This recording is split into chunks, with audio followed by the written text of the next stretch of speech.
If you want to blow someone away in business, play the game like Steve Nash. He's one of the top players in the NBA, but Nash spent his early days kicking a soccer ball in Canada and didn't even pick up a basketball until junior high. When he graduated, the major sports colleges didn't want him, so he became a superstar at Santa Clara. And talk about paying dividends as a pro. He was picked number 15 in the '96 draft and has since been named the league MVP twice. Steve Nash, welcome to Big Idea, man. Thanks for having me. Real pleasure for me. I'm a big NBA fan. Love watching you play. I was excited to have you on the show because we're all about inspiration here and people overcoming odds and going for it.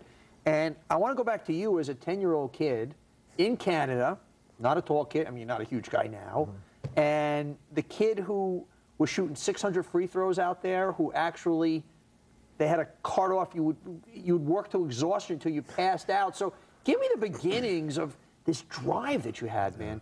Well, you know, I didn't even play basketball until I was 13, but I played every other sport: soccer, hockey, baseball. I played lacrosse as a kid, and I just loved to play. My dad was a semi-pro soccer player, and he really was great with us. He gave us that passion for sport and made it fun and made it, you know, really somewhere where we could express ourselves. And, you know, I kind of fell in love with it in that respect. And so whether it was soccer or hockey, I just wanted to be out there all day playing.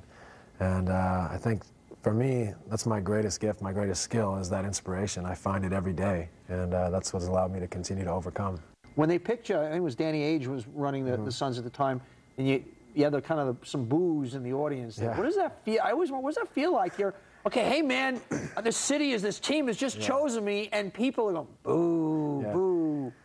Well, apparently there were a lot of boos. I was being kind. But I wasn't there. So I was at the draft in New Jersey, and that was back at the arena in Phoenix. And, you know, I wasn't worried about that. I just realized my dream. I got drafted, and I was going to play in the NBA. So for me, I'd worry about that later. And I thought that once they saw me play and realized, you know, the things that I stood for as a player, I think they'd enjoy it. So it never deterred me. When you go into the hoop and, you know, you name the Ben Wallace fill in the blank or whatever is in the paint, are you ever scared, as they say? No, I don't know. I never really think about it like that. It's always a fun challenge, and I think when you play something your whole life, you know, you lose that fear, else you never make it. Yeah. And so for me, it's a great challenge, and it's a great way for me at my size and my athleticism, which is in my business fairly normal. It's a great outlet for me creatively to try to find ways to make it work, use my intelligence and my skills, or use, you know, my creativity to develop new skills that allow me to succeed in a position that's improbable. Yeah.